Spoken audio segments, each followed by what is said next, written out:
kenyataan hidup yang biasa muncul. Bro, bisa pinjam uangmu kah? Nanti saya ganti. Kira-kira siapa yang pernah merasakan hal-hal seperti ini? Bro, bisa pinjam uangmu kah? Nanti saya ganti. Nanti-nanti itu nanti. Kalau orang Manado bilang nanti-nanti itu nanti. Ya. Yang kedua, sis, bayarkan saya dulu kah? Belum terima gaji nih, Hicks. Biasanya begitu. Kan dulu. Ada yang gratis. Apalagi kalau yang saya lihat biasa di rumahnya di apartemennya Hiskia lagi bersama Noldi, mereka biasa setiap malam minggu beli pizza. Saya bilang kirim-kirim ke Bali dulu sedikit, karena enggak pernah kasihan kita rasa itu pizza bagaimana. Tiap hari kapurung saja terus. Oke. Terus ada yang gratisan kah? Terus ada juga memberikan barang ke orang lain secara gratis, tapi ngomong ke orang lain bahwa oh saya sudah kasih. Itu yang biasa terjadi dalam kehidupan kita, biasa juga di dalam kehidupan orang muda. Saya pernah juga mengalami hal seperti ini. Jadi makanya saya tahu, saya tahu. Oke. Dalam Matius pasal 25 ayat 35 sampai 36 itu mempunyai perikop tentang penghakiman terakhir. Di dalam pasal 23, 24, dan 25 itu berbicara atau bercerita tentang bagaimana keadaan waktu Yesus akan datang nanti. Sehubungan dengan penghakiman terakhir ini, di ayat 35 dan 36 dikatakan bahwa sebab ketika aku lapar, kamu memberi aku makan. Ketika aku haus, kamu memberi aku minum. Ketika aku seorang asing, kamu memberi aku tumpangan.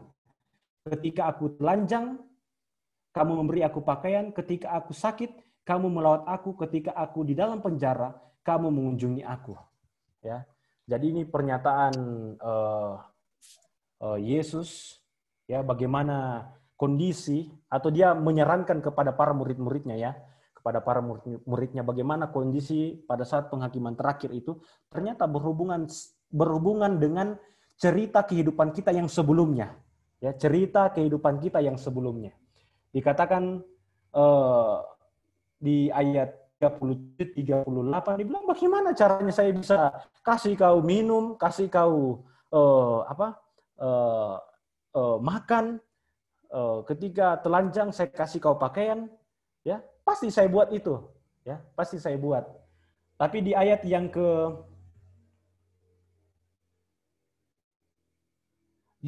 ke-39 mengatakan, bila mana kami melihat engkau sakit atau dalam penjara dan kami mengunjungi engkau, dan raja itu akan menjawab mereka, aku berkata kepadamu, sesungguhnya di ayat yang ke-40, segala sesuatu yang kamu lakukan untuk salah seorang dari saudaraku yang paling hina ini, kamu telah melakukannya untuk aku. Puji Tuhan. Jadi ini mengingatkan kita semua bagaimana paradigma kita terhadap orang-orang yang menurut kita biasanya kita lihat dengan sebelah mata. Biasa kita melihat dengan sebelah mata. Terkadang ketika ada orang pinjam uang, biasanya kita bilang, dia sudah pernah pinjam uang gini. Jadi biasanya muncul cerita seperti itu. Oke, kita akan lanjutkan. Pengertian dari penata layanan atau pembelajaran kita pada malam hari ini adalah seorang penata layanan adalah yang pertama adalah orang yang dipercayakan dengan pengelolaan seisi rumah atau harta milik yang lain. Dan yang kedua, tanggung jawab manusia kepada Tuhan dan penggunaannya pada segala sesuatu yang dipercayakan Tuhan kepadanya. Jadi kita garis besarnya adalah penata layanan. Jadi saya dan saudara adalah seorang penata layanan. Orang yang dipercayakan Tuhan untuk mengelola seisi rumah atau harta yang kita miliki. Dan yang kedua adalah kita adalah penata layanan yang bertanggung jawab, yang dipercayakan dan bertanggung jawab kepada Tuhan dan penggunaannya segala yang kita punya pada segala sesuatu yang dipercayakan Tuhan kepada kita, kepada kita. Cara-cara untuk mengakui kepemilikan Allah. Yang pertama adalah penata layanan tubuh. Kita sudah tahu ini mengembangkan jasmani, kemampuan yang terbaik, dan kesempatan-kesempatan yang lain. Tujuannya adalah untuk kehormatan kepada Allah dan berkat kepada sesama manusia. Makanya biasa di Akom amanat kepada orang muda kalau berbicara tentang penata layanan tubuh ini sangat-sangat sensitif, ya, sangat-sangat sensitif. Karena kenapa? Ketika kita berbicara tentang tubuh kita, Alkitab sudah menyatakan bahwa tubuh kita ini adalah bait Allah, ya, bait Allah. Tidak boleh dicampur baurkan dengan hal-hal yang duniawi. Ya, jadi makanya Akom amanat kepada orang muda ini sangat sensitif terhadap penata layanan tubuh. Selanjutnya, dengan demikian akan mendatangkan hormat kepada Allah dan dapat memberikan bukti berkat yang lebih besar kepada sesama manusia. Ya, jadi tubuh kita akan mendapatkan atau mendatangkan kehormatan kepada Allah dan dapat memberikan bukti berkat yang lebih besar. Yang kedua, penata kemampuan atau talenta. Yang pertama tadi adalah penata layanan tubuh. Yang kedua adalah setiap orang memiliki talenta, perintah untuk melipat gandakan talenta. Ada juga ya di Matius pasal 25 ayat 14 sampai 15. Tujuannya adalah untuk memuliakan si pemberi talenta itu, yaitu Kristus sendiri. Jadi sama halnya dari penata layanan tubuh dan talenta ini untuk dapat memuliakan si pemberi talenta ini, yaitu Yesus Kristus. Kalau saudara-saudari semua pernah mendengar kata kesejahteraan ini selalu diulangi di peraturan jemaat, ya, selalu diulangi di peraturan jemaat, ya. Contohnya begini, waktu pada saat pemilihan jemaat dilihat, oh ini yang bertalenta ini yang dia punya bagian di tempat ini. Pendeta Ruli Pengilatan di Pathfinder, ini di sini. Dan terakhirnya pasti selalu dikatakan bahwa ini yang dipilih untuk mensejahterakan, yang bisa mensejahterakan jemaat, ya, yang boleh mensejahterakan jemaat. Jadi ketika kita semua dipilih, ya, walaupun talenta kita mungkin kelihatannya kecil di mata duniawi, tapi itu sangat berguna untuk mensejahterakan jemaat kita, ya, untuk mensejahterakan jemaat kita. Selanjutnya, setiap orang memiliki satu atau lebih talenta. Setiap orang memiliki talenta khusus, baik itu musik, perdagangan, tukang jahit, montir mobil, dan lain sebagainya. Itu semua untuk memuliakan Allah di sorga, ya. Itu semua memuliakan Allah di sorga. Tidak ada itu talenta bergosip, ya. Tidak ada itu talenta menceritakan kejelekan orang lain, ya. Tidak ada. Talenta itu seperti ini, mengembangkan atau mensejahterakan, ya, mensejahterakan jemaat. Kita harus berupaya mengusahakan pemberian Roh Kudus yang memberikan masing-masing kita perintah untuk melipat gandakan talenta ini. Dalam peraturan jemaat jelas dikatakan bahwa mensejahterakan jemaat, ya, mensejahterakan jemaat. Yang ketiga, ada penata layanan waktu. Kolose pasal 3 ayat 23 sampai 24. Jadi menggunakan waktu dengan bijaksana, waktu adalah pemberian Tuhan, melakukan pekerjaan Tuhan karena hari-hari ini adalah jahat. Tujuannya adalah untuk membentuk tabiat bagi kehidupan yang kekal, ya. Saya mau bertanya dulu sama Kak Indri, ya, Kak Indri. Saya mau bertanya, kira-kira hari persiapan itu hari apa? Hari Jumat, Pastor. Ya, betul sekali, hari Jumat. Kira-kira hari bersiap itu hari apa?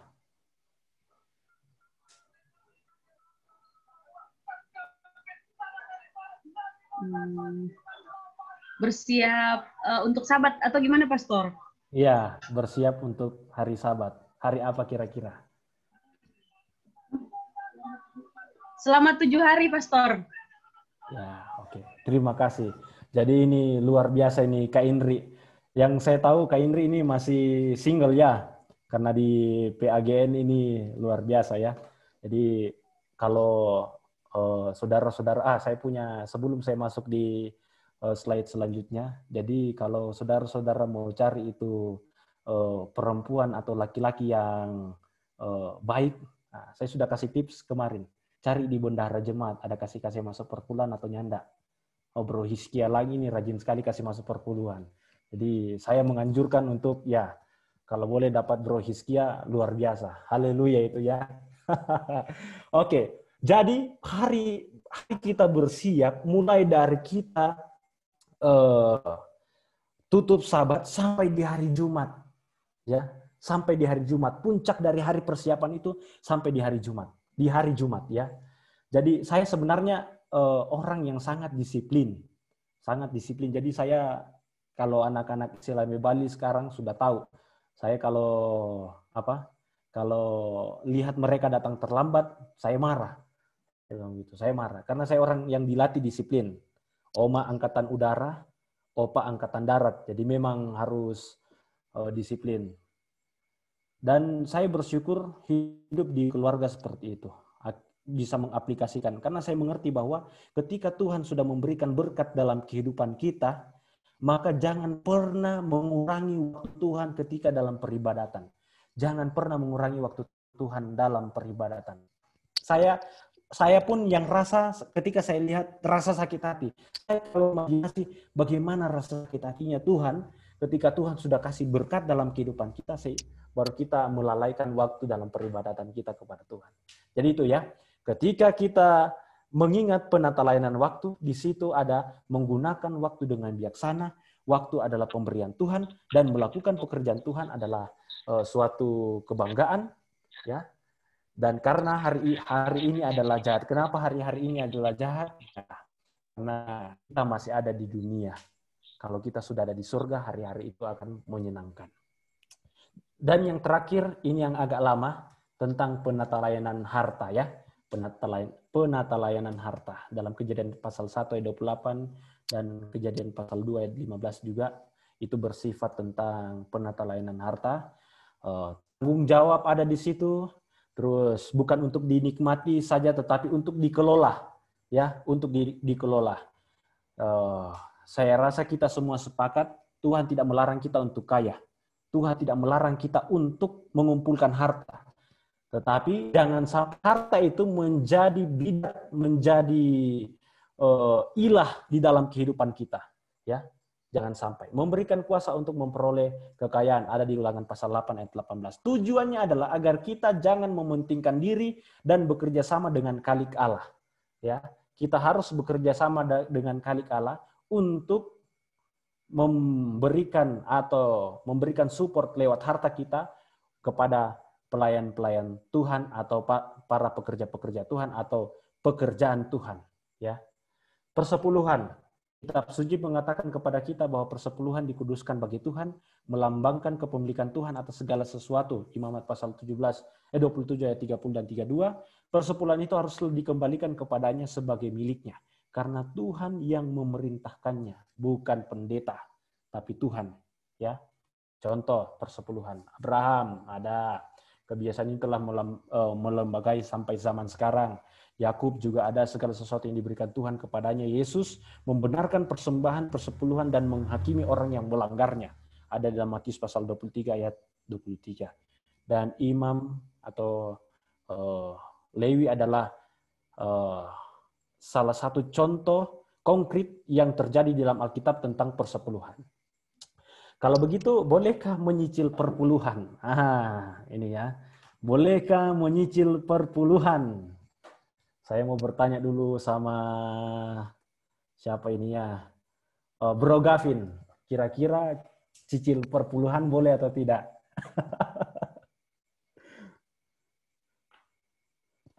Yang boleh, Pastor. Oke, mantap. Terima kasih. Jawabannya adalah tidak. Berikanlah yang pertama dan yang terbaik. Ya, berikanlah yang pertama dan yang terbaik. Kalau kita berpikir seperti ini ya, ini kasus di orang muda. Ketika kita mengadakan relationship atau hubungan dengan seorang wanita atau laki-laki ke perempuan atau perempuan ke laki-laki, kalau kita biasa, itu yang pernah terjadi dalam kehidupan saya, bahwa biasanya waktu kita kencan atau berpacaran, pergi makan keluar, kita bayarkan seperti itu ya. Tapi biasanya kita lupa perpuluhan. Seperti itu yang terjadi ya biasanya ya. Tapi nanti kita akan ada pertanyaan yang saya akan berikan kepada saudara-saudari sekalian tentang perpuluhan ini.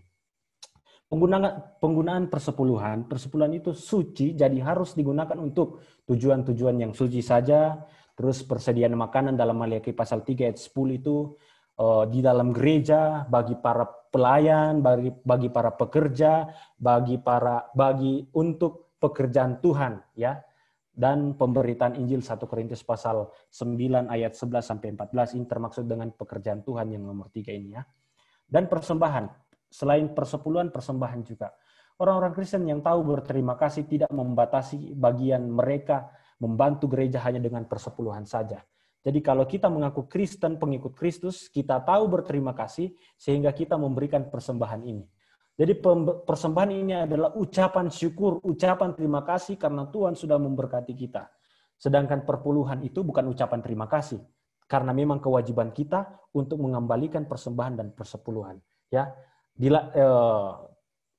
selain berterima kasih, selain berterima kasih, yang nyatanya itu adalah kewajiban yang harus kita kembalikan kepada Tuhan. Bukan karena Tuhan miskin, ya, bukan karena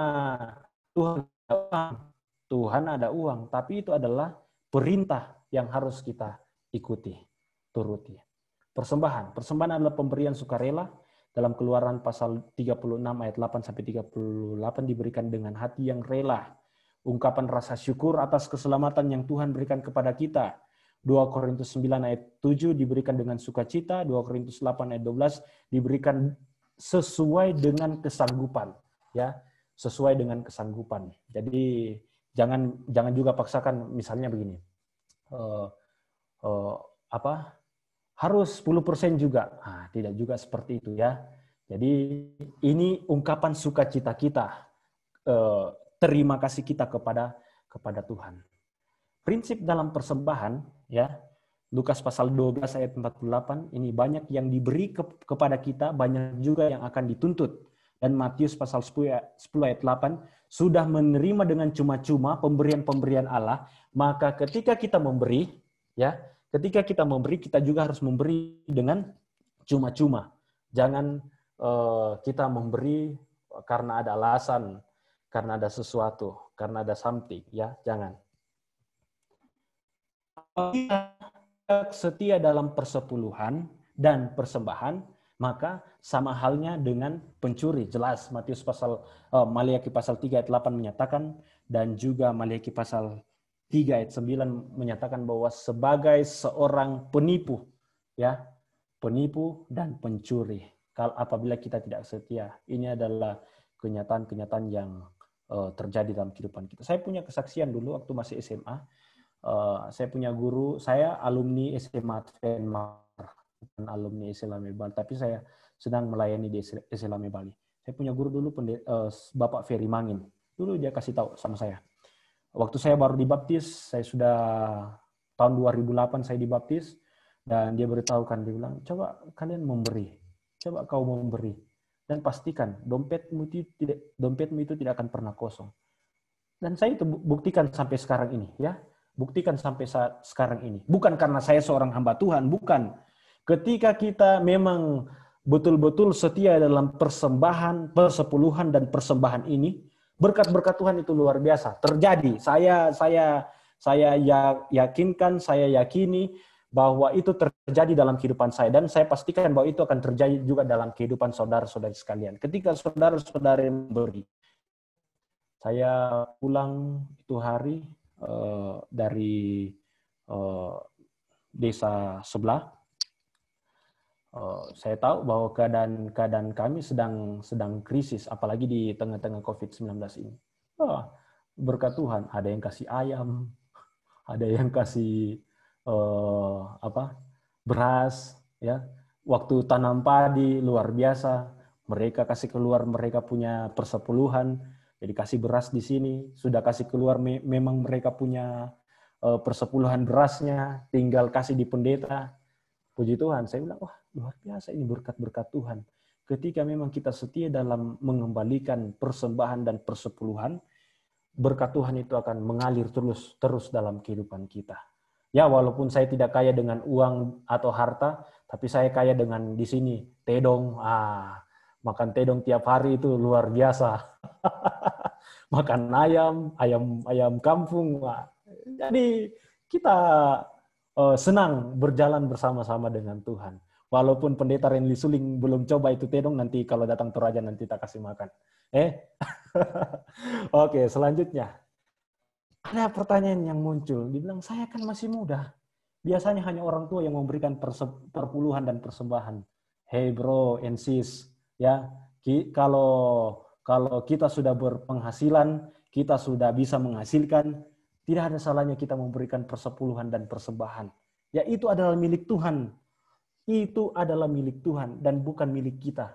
Segala nafas hidup, kita punya motor, punya mobil, punya segala macam, itu adalah milik Tuhan dan bukan milik kita. Hanya dipinjamkan saja sementara. Tidak ada nanti laptop di surga, tidak ada itu nanti televisi di surga, ya. Yang ada di surga kita mau nyanyi lagu kemenangan anak domba. Maka dari sekarang saya mengajak latih itu lagu pujian, ya. Luar biasa Bro Noldi, pandai menyanyi Bro Hiskia, Pendeta Ruli, latih itu supaya waktu Wahyu bilang kita menyanyikan lagu kemenangan anak domba, itu sudah itu. Jadi kembalikan perpuluhan dan persembahan menurut kerelaan hati kita, rasa sukacita kita kepada Tuhan, karena Tuhanlah yang mempunyai seisi dunia ini. Ya, kesimpulan kita, penata layanan merupakan ungkapan kasih kepada Tuhan, bukan sekedar kewajiban. Ya, bukan sekedar kewajiban. Penata layanan yang berkualitas menunjukkan kasih Anda kepada Tuhan dan sesama. Setialah melayani Tuhan, karena Ia akan membukakan tingkap-tingkap langit dengan berkelimpahan. Haleluya, puji Tuhan. Jadi sampai di sini saya punya pembahasan pada malam hari ini.